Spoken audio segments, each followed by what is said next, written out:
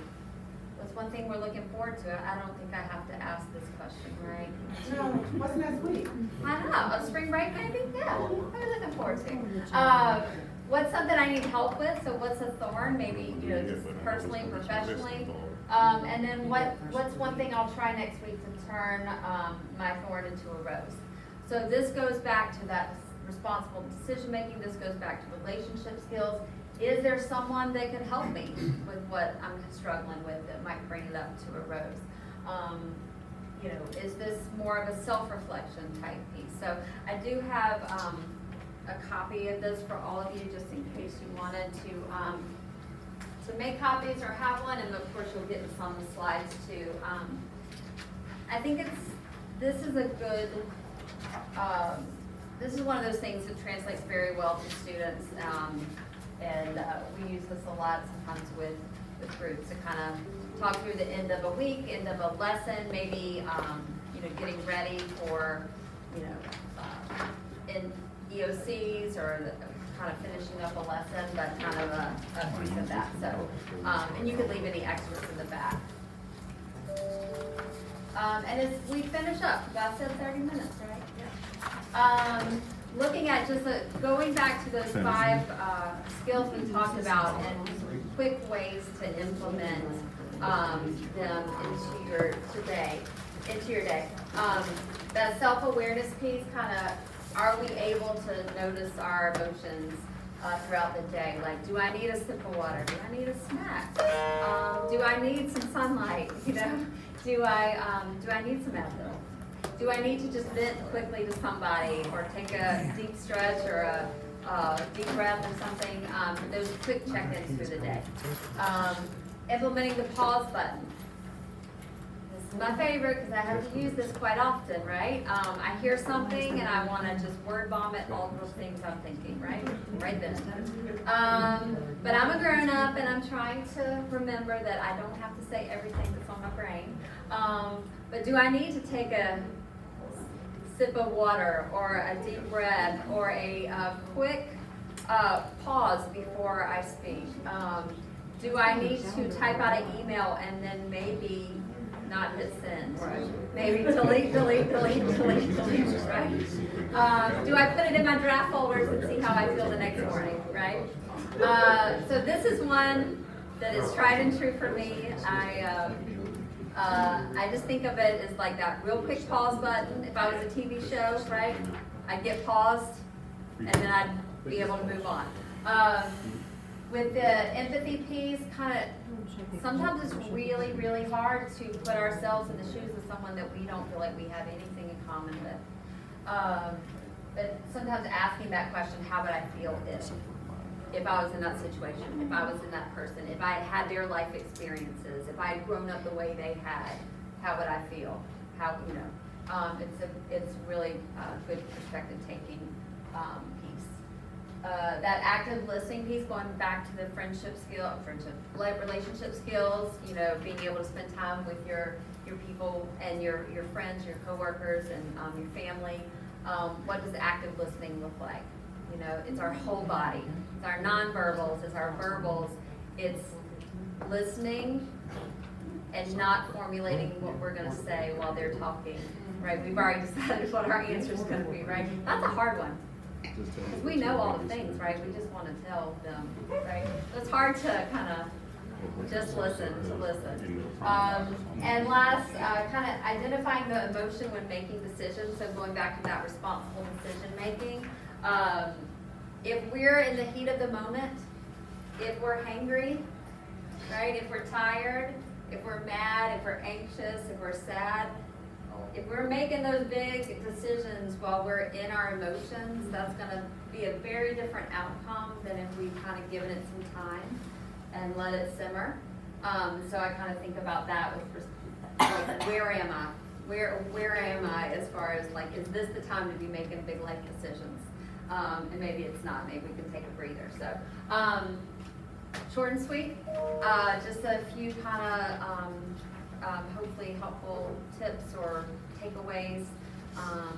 But I also want to honor your planning time.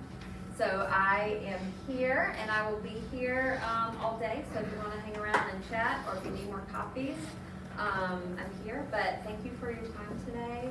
I hope you all have a wonderful break.